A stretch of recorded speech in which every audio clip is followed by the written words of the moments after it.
बिस्मिल्लाहिर्रहमानिर्रहीम। अस्सलाम वालेकुम। आप देख रहे हैं हालात। मैं हूं सईद चौधरी। मुस्लिम लीग नून के सदर मियां शहबाज शरीफ और चीफ ऑर्गेनाइजर मरियम नवाज ने 2 जुमलों में बिलावल भुट्टो जरदारी की अब तक की जो कैंपेन थी नून लीग के खिलाफ वो गैर मौसर बना दी है। वो फिक्रे क्या हैं, कैंपेन क्या है, ये हम बात करेंगे। और फिर मरियम नवाज को लाहौर में इलेक्शन में टक्कर देने के लिए जनाब सनम जवेद साहबा जो हैं, ये हास्य वाली गल नहीं है यार, सनम जवेद साहबा जनाब मैदान में आ रही हैं। ये मैदान में आ सकती हैं, नहीं आ सकती हैं, इसका फैसला आज होगा। और कौन सा बेंच इसका फैसला करने जा रहा है। और फिर इमरान खान की कानूनी मदद के लिए वकला जो हैं वो कम पड़ गए हैं। और ऐसे मौके पे जब उन्हें वकला की ज़रूरत है, काबिल एतमाद वकला की ज़रूरत है, तो बाबर अवान साहब कहाँ हैं? ये सोचने वाली बात है। बाबर अवान साहब बड़े एक्टिव थे, अब वो कहाँ हैं? लेकिन इससे पहले हम बात करेंगे जनाब, बड़ी बातें हो रही थी, सुना जा रहा था जनाब सलमान अकरम राजा साहब। मैं वैसे खुद उनकी जो वकालत है उसका फ़ैन हूँ, मुझे पसंद है उनकी जो वकालत का अंदाज़ है। लेकिन मुझे उनसे ऐसी तवक्को नहीं थी कि वो ऐसी हरकतें भी कर सकते हैं या ऐसी वो कह सकते हैं मुकदमाबाजी भी कर सकते हैं जिसका नतीजा सबको पता है कि उसका नतीजा क्या निकलना है। इसके बावजूद वो अदालतों में धक्के खा रहे हैं, टाइम ज़ाया कर रहे हैं अदालतों का। और क्योंकि एक बड़े वकील हैं इसलिए उन्हें जुर्माना भी नहीं हो रहा। और बड़ा चर्चा था जनाब, सलमान अकरम राजा ने लाहौर हाई कोर्ट में एक रिट दरख्वास्त दायर कर दी है कि मुझे पार्टी जो मुझे बताया जा रहा है कि मैं आज़ाद उम्मीदवार हूँ, तो मुझे ये बताया जाए, बैलेट पेपर में जो लिखा जाए, इलेक्शन कमीशन की तरफ से ये अनाउंस कर दिया जाए कि सलमान अकरम राजा जो हैं वो पाकिस्तान तहरीक इंसाफ के उम्मीदवार हैं। तो मैंने ये अर्ज़ किया था भाई मेरे, उसके लिए एक तो ये कि अगर तहरीक इंसाफ का इलेक्शन लड़ना है तो इंतखाबी निशान होना चाहिए आपके पास। और दूसरा ये कि जो एक सर्टिफिकेट देना होता है कि ये साहब जो हैं ये हमारी पार्टी की तरफ से इलेक्शन लड़ रहे हैं, वो सर्टिफिकेट किसने देना है? वो तो मौजूद ही नहीं है। आपकी जो क़यादत है पीटीआई की, सदर वगैरह, वो तो इलेक्शन ही कलदम हो चुके हुए हैं। पहले इलेक्शन कमीशन ने आपके जो इंट्रा पार्टी इलेक्शन थे वो कलदम किए और फिर सुप्रीम कोर्ट से उसका फैसला आया। अब तफसीली फैसला भी आ गया उसका। और तफसीली फैसले में तमाम जवाब जो पीटीआई जो जवाब मांग रहे थे ना, सवालात उठा रहे थे उस फैसले पे कि जनाब इंतखाबी निशान बल्ला जब लिया है काजी साहब वाले बेंच ने, तो बड़े सवालात उठा रहे थे जनाब। ये वजूहात क्या वजूहात हैं? वजूहात उन्होंने बयान कर दी हैं। और वो ही यही कि जनाब जो क़यादत है पीटीआई की, यही ज़िम्मेदार है। इलेक्शन करवा देते तो बल्ले का निशान मिल जाता, सीधी सीधी सी बात है। और फिर लाहौर हाई कोर्ट के 5 रुकनी बेंच के सामने आपके इंतखाबी निशान वाला मामला जो है ये लगा हुआ था, बेंच बना हुआ था। तो आपने इसको छोड़ के वहाँ चले गए पेशावर हाई कोर्ट में रिलीफ लेने के लिए, और वहाँ से रिलीफ मिल भी गया। और सुप्रीम कोर्ट ने अपने तफसीली फैसले में इस बात का जिक्र किया है और सलाहुद्दीन तिरमिज़ी केस का हवाला दिया है कि जनाब एक अदालत जो एक हाई कोर्ट है दूसरी हाई कोर्ट के मामले में मुदाखलत नहीं कर सकती। यानी कि पेशावर हाई कोर्ट को तो ये इख्तियार ही नहीं था। वैसे भी जो तफसीली फैसला उसमें ये कहा कि जनाब पेशावर हाई कोर्ट ने इलेक्शन वाला मामला देखा ही नहीं, इंट्रा पार्टी इलेक्शन वाला मामला। वो तो उसने अपने आप को रखा जो सर्टिफिकेट देना होता है, इंतखाबी निशान वाला जो मामला है इलेक्शन कमीशन का, उस तक अपने आप को महदूद रखा उन्होंने। तो फिर उन्होंने ये भी कहा कि जनाब 2 अदालतों में आप रिलीफ लेने के लिए रजू नहीं कर सकते बजाक वक़्त। और इस हवाले से उन्होंने जो ज़ाब्ता दीवानी है उसके सेक्शन 10 का भी हवाला दिया। यानी वो जो फैसला है उसमें रीजनिंग जो है वो बिल्कुल कानून और आइन के मुताबिक है। इन्होंने जो रौला डालना है डालते रहें। और फिर मैंने अपने एक व्लॉग में 1-2 दिन पहले ये अर्ज़ किया था कि जनाब अकबर बाबर ग्रुप जो है ये टेक ओवर करना चाहता है। और टेक ओवर के लिए उन्होंने जुमेरात को एक इजलास करना था और वो इजलास हो गया है, कॉन्फ्रेंस वगैरह हो गई है। और उन्होंने वो इलेक्शन की तरफ, वो कहते हैं हम इलेक्शन करवाएंगे पार्टी का और पार्टी को हाईजैक नहीं होने देंगे। और फिर उन्होंने ये भी कहा है कि जनाब ये जो करारदाद पास की है कॉन्फ्रेंस में, उसमें बानी अरकान शामिल थे। तो वो जो कहते हैं जनाब हम जमा करवाएंगे इलेक्शन कमीशन में, और इलेक्शन कमीशन से ये दरख्वास्त की जाएगी जो पीटीआई के बैंक अकाउंट्स हैं वो मुंजमद कर दिए जाएँ। क्योंकि खुद इलेक्शन कमीशन के फैसले के मुताबिक इस वक्त कोई बॉडी जो है वो मौजूद नहीं है, कोई मुंतखब क़यादत मौजूद नहीं है पीटीआई की। तो फिर वो फंड जो है वो खुर्द-बुर्द भी हो सकते हैं। तो ये बहरहाल वो एक टफ टाइम देने जा रहे हैं और कहते हैं जब फरवरी के इलेक्शन हो जाए उसके बाद फिर हम इलेक्शन करवाएंगे। और वो कहते हैं जनाब इमरान खान चेयरमैन जो हैं वो मेंबर रहेंगे, लेकिन हम इलेक्शन करवाएंगे, अगर वो इलेक्शन में वो जीत जाते हैं तो जीत जाएं वो भी, हम फेयर इलेक्शन करवाएंगे, ये उन्होंने कहा है। सलमान अकरम राजा साहब की जो मैं बात कर रहा था कि उनको कैसे ये डिक्लेयर किया जा सकता है जनाब ये सलमान अकरम राजा साहब जो है नामजद करदा पीटीआई के उम्मीदवार हैं। और दूसरी बात ये जो वहाँ बताया गया कि 86% जो बैलेट पेपर हैं, एक तो वो सवाल के जवाब में, अदालत के सवाल के जवाब में अली बाकर नजफी वाला डिवीज़न बेंच था, तो उन्होंने कहा जनाब ये 86% तो बैलेट पेपर छुप गए हैं। और दूसरा ये कि बैलेट पेपर पे ये लिखा ही नहीं होता कि जनाब ये किस जमात का उम्मीदवार है, उम्मीदवार का नाम होता है और उसके आगे उसका इंतखाबी निशान होता है। बहरहाल दलीलें दरूलें देने की कोशिश की, वो बात बनी नहीं, तो उन्होंने कहा जनाब आप तो इलेक्शन कमीशन में जाना चाहिए था, आपको आप वहाँ गए नहीं, उत्थे नहीं गए, तो सी ट्रैक की थोड़े को आ गए। उनके फिर जाओ उत्थे जाओ और इलेक्शन कमीशन को कह देने जनाब कानून के मुताबिक इदा कर दो फैसला। और फिर जो सलमान अकरम राजा साहब हैं ये कुछ टीवी चैनल्स पे बैठ के ये बात कर चुके हैं जनाब हम वहाँ जाएंगे और फिर वहाँ मुंतखब हो जाएंगे जब, तो फिर हम असम्बली में जाएंगे और फिर असम्बली में हम पीटीआई का जो है पीटीआई की जमात में शामिल हो जाएंगे। पीटीआई में शामिल ही नहीं हो सकते। और फिर हाँ इन्होंने ये भी कहा है कि जो मखसूस नशिस्तें हैं ख़वातीन की और अक़लियतों की, हम वो भी क्लेम करेंगे। वो कैसे क्लेम करेंगे? आपने तो वो जो लिस्ट होती है अपने उम्मीदवारों की, मखसूस नशिस्तों के उम्मीदवारों की, वो ही नहीं जमा करवाई। और मैंने अज़हर सदीक से ये पूछा, उनका जनाब मैंने कहा था इनसे गौहर खान से जनाब वो लिस्ट जमा करवा दें, उन्होंने कुछ तकनीकी वजूहात हैं, तकनीकी मसाइल हैं, मामलात हैं, तो इसलिए वो जमा नहीं करवा सके। और अगर जमा नहीं करवा सके तो फिर वो तो उस जो इलेक्शन एक्ट है उसमें लिखा हुआ है, उसके जो रूल्स हैं, इलेक्शन रूल्स हैं 2017 के, उसमें ये लिखा हुआ है कि वो तब्दील नहीं हो सकते। फिर जो लिस्ट एक दफ़ा आपने जमा करवा दी मुकर्रर तारीख के अंदर और स्क्रूटनी होगी और उसमें जो आपके लिस्ट दी गई लिस्ट में से जो अहल करार पाते हैं या करार पाती हैं ख़वातीन या अक़लियती अरकान उम्मीदवारान, तो उसके अलावा आप नई लिस्ट भी नहीं दे सकते। तो फिर भाई वो आप कैसे जाएंगे?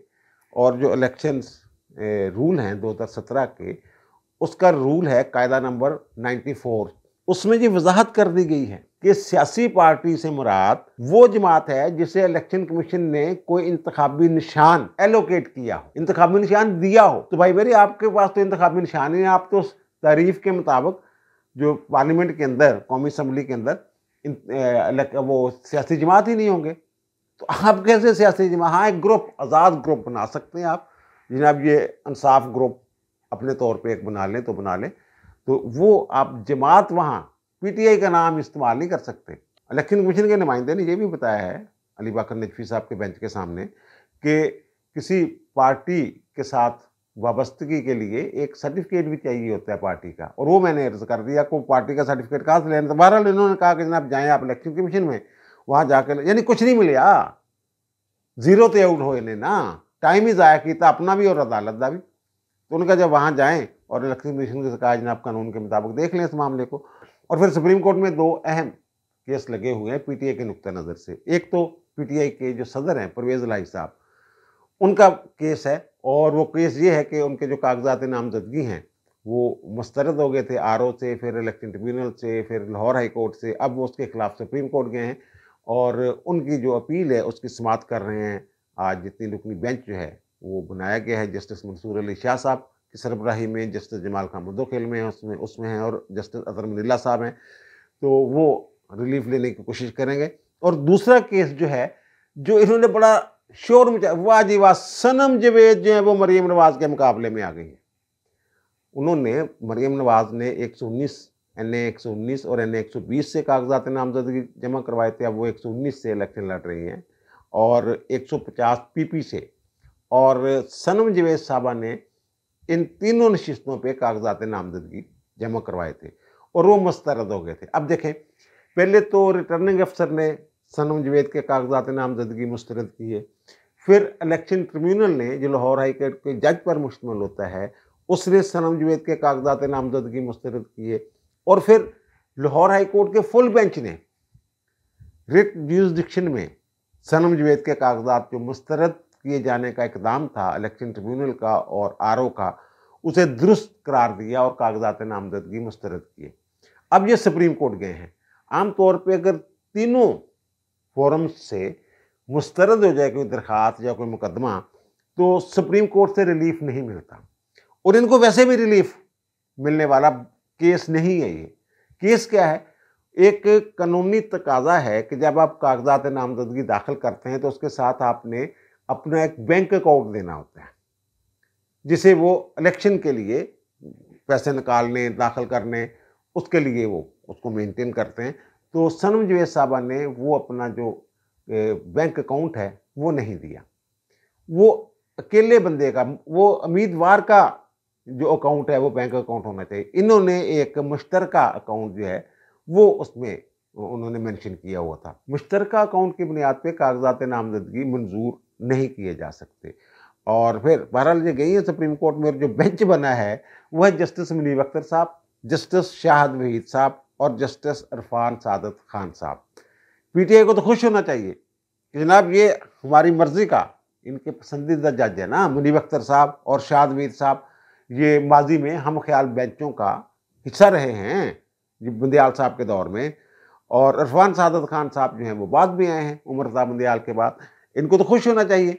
और मुझे ये लग रहा है, जो मैंने बताया है, कि अगर 3 जगह से एक दरख्वास्त जो है वो मुस्तरद हो जाए या कागजात नामजदगी के बाद खिलाफ फैसला आ जाए, तो सुप्रीम कोर्ट से भी आमतौर पर वो फैसला जो है वो वही फैसला आता है, वो पहले वाले फैसले जो बरकरार रहते हैं। बहरहाल ये कह रहे हैं जनाब सनम जवेद आएगी तो पता लग पता जाएगा 119, 120, 150, पता नहीं जनाब मरियम को क्या कर देना है। और मरियम ने जो पहली दफ़ा वो हल्का NA 119 में निकली हैं, वहाँ जो सिंहपुरा में उन्होंने किसी दफ्तर का इफ्ताह करना था और पूरा जलसा था। यानी लाहौर में जो जलसे हुए हैं अब तक, मैं किसी का नाम नहीं लेता, उससे बड़ा जलसा था वो सिंहपुरा वाला। बंदा ही बंदा नजर आ रहा था और चार्ज। और मरियम नवाज ने जिस तरीके से उन्हें मुखातब किया है, ऐसे लग रहा था जैसे सारे ही एक कुनबे के लोग हैं, एक ही ख़ानदान के अफराद हैं, और उनमें से एक जो है वो उनसे मुखातब है। इस तरह का मरियम का उनके साथ जो था, वो जो खिताब करने का अंदाज है, उसकी बात मैं कर रहा हूँ। बेतकल्फ़ी थी जैसी होती है ना, बेतकल्फ़ लोग आपस में जो बात कर रहे होते हैं, बड़े बेसाख्तगी थी इसमें मरियम नवाज के। और फिर उन्होंने जो कहा है कि मैं नवाज शरीफ के 100 प्रोजेक्ट गिनवा सकती हूँ। नाम नहीं लिया उन्होंने किसी का। 15 साल से इनकी हुकूमत है सिंध में पीपल्स पार्टी वालों की, तो ये 15 प्रोजेक्ट गिनवा दें। वो जो बात कर रहे थे ना बार बार, पंजाब फतह करने आया हूँ, नवाज शरीफ ने कुछ नहीं किया, मुंतकम मजाज है, इंतकाम लेगा। तो उन्होंने, मरियम ने फिर ये बताया जनाब जो मैंने दुख झेले हैं और अपने वालिद के लिए खड़ी हूँ, और जो एक बेटी को क्या ऐसे खड़ा नहीं होना चाहिए, इसी वजह से यार मरियम लीडर है। पंजाब के लोग, लाहौर के लोग दिलेर लीडर की इज्जत करते हैं, और मरियम नवाज की जो दिलेरी है वो कहते हैं कि तश्तस भाम है, खुली किताब की तरह है। तो लोग टूट पड़े उनकी तरफ। आपने देखा ही है उनका जलसा जुलसा जो भी था मरियम का।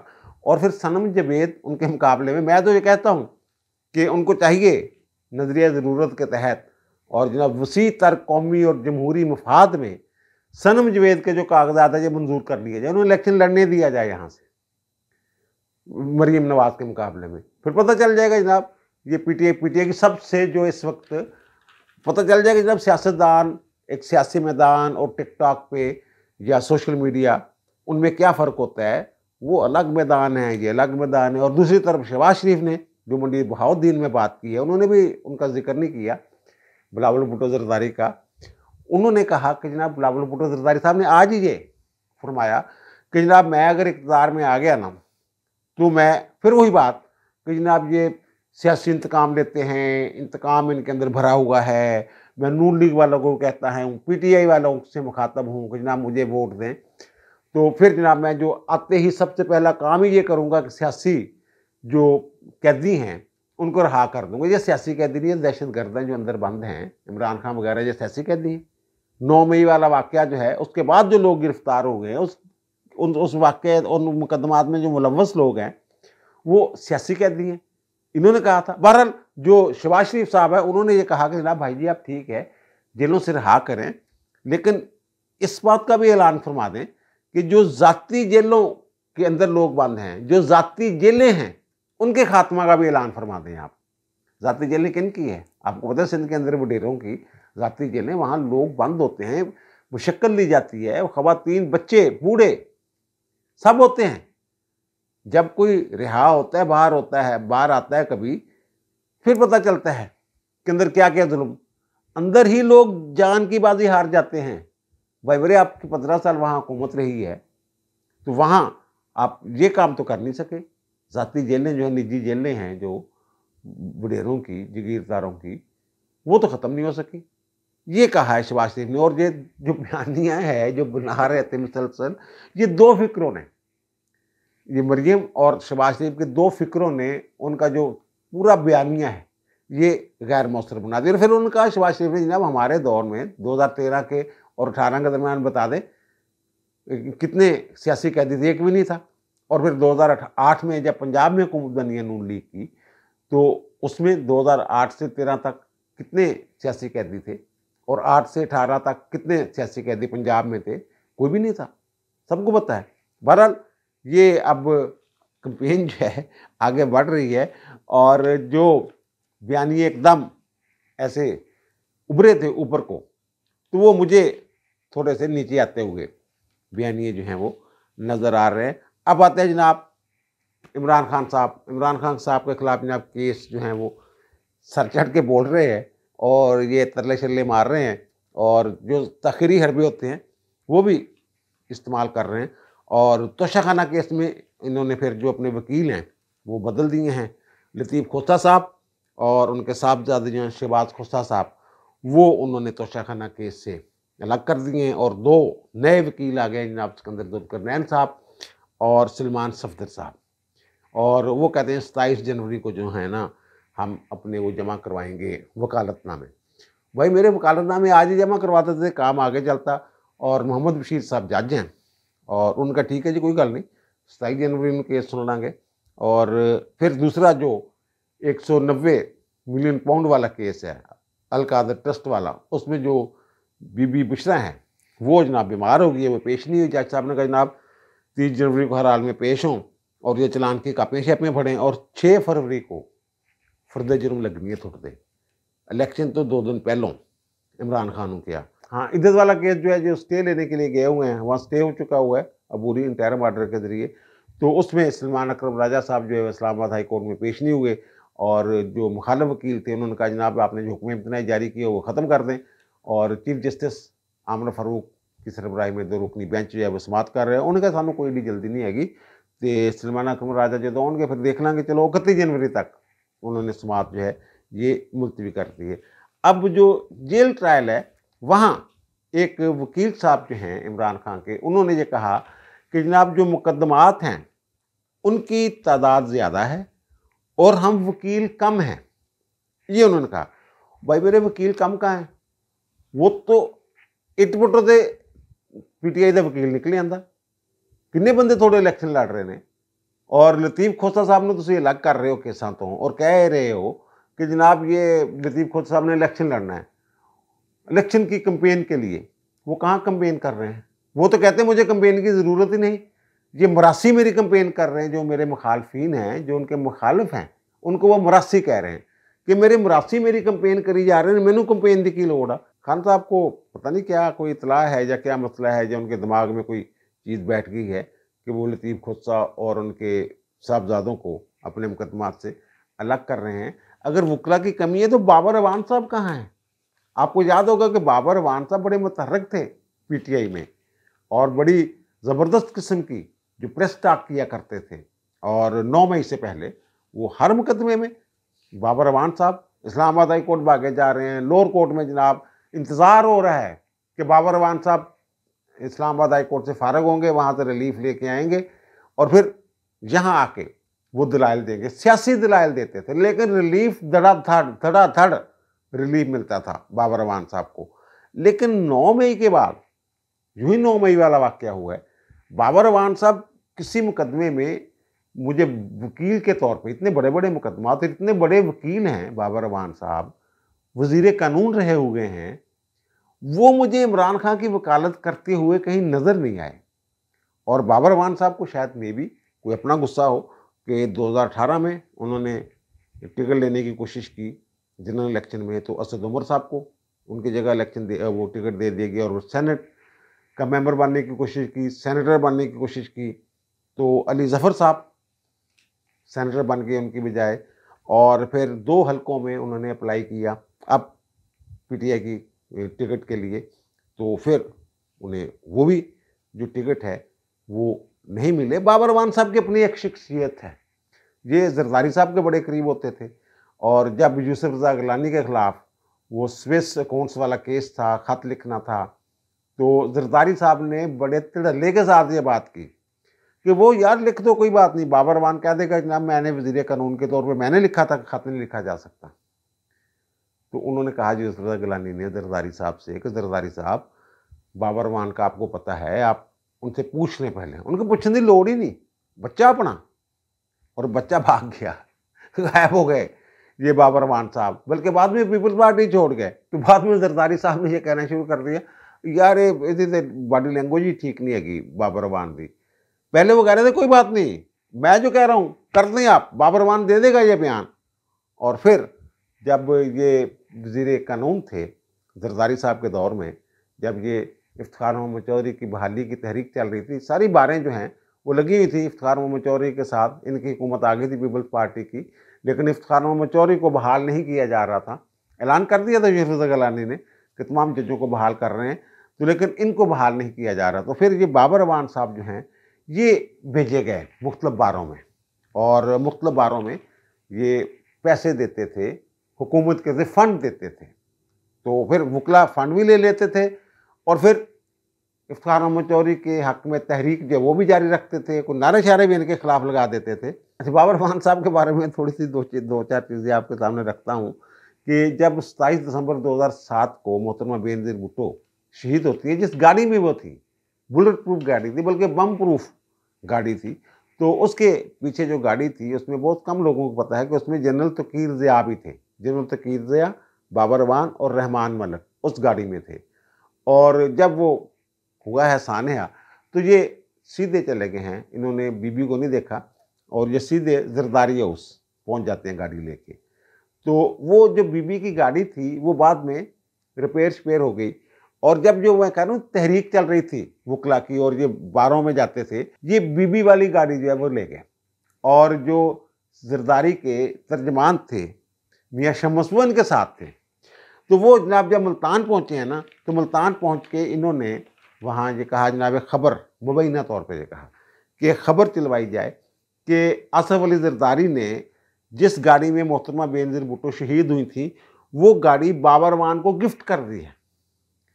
वो जब ये पैसे पूसे बांट के पहुँचे हैं ऐवान सदर जरदारी साहब के पास, तो जरदारी साहब ने ये पूछा ही नहीं कि पैसे किसको दिए किसको नहीं दिए। उन्होंने कहा यार ये खबर कहाँ से आई है, ये खबर क्यों चलवाई है तुमने कि जनाब मुझे गिफ्ट कर दी गई है, ये गाड़ी तो किसी सूरत में दे ही नहीं सकता, जोन सी मर्जी और गाड़ी ले लो, ये जो मोहतरमा बेनज़ीर भुट्टो वाली गाड़ी है ये मैं तुम्हें गिफ्ट कर दूंगा। यानी ये गाड़ी जो है इन्होंने मोहतरमा बेनज़ीर भुट्टो वाली गाड़ी खबरें चलवा के कि शायद जरदारी सब चुप कर जाएं, वो गाड़ी जो है अपने तौर पे ही तोहफ़तन लेने की कोशिश की। दूसरे लफ्ज़ों में आप कह लें गाड़ी पे कब्जा करने की कोशिश की, जो जरदारी साहब ने नाकाम बना दी। और फिर जो फ्रांस में, जब आपको याद होगा कि फ्रांस के अखबार में एक गुस्ताखाना खाके छपे थे, तो पाकिस्तान में बड़ा शोर शोर मचा था, और इन्होंने फिर जो कहा है कि जनाब खाके का जवाब खाके से दिया जाएगा। लोगों ने समझा बड़ा दानश्वर आदमी है, कोई इनके पास को प्लानिंग होगी, तो इन्होंने फिर जनाब एक जंग अखबार में कोई इश्तिहार भी दिया इस हवाले से, मुबैना तौर पे कहा जाता है, और उसमें इन्होंने कोई बैंक अकाउंट नंबर भी दिया कि, और एक इतला तो ये भी है कि जो कादी सैनन साहब की जो साहबजादी हैं समिया रहील, मेरा ख्याल उनका नाम है, उन्होंने शायद वहाँ कोई फंक्शन भी दिया था उस अकाउंट में, और लोग समझ रहे थे जनाब खाके का जवाब पता नहीं कैसे खाके में देंगे। बाद में वो फिर कभी सुना नहीं कि खाके का जवाब खाके में कैसे दिया और क्या आया क्या नहीं आया, अकाउंट का क्या बना, आगे क्या बना, पीछे क्या हुआ। और बाबर अवान साहब बहरहाल 2 हल्कों से उम्मीदवार थे, टिकट शिकट मिला नहीं। बहरहाल जी इमरान खान साहब को तो मुकदमात के लिए वकला चाहिए। अब ये पता नहीं कि बाबर अवान साहब जो हैं ये दस्तयाब नहीं हैं, या फिर इमरान खान साहब जो हैं इनकी खिदमात जो हैं वो लेना नहीं चाहते।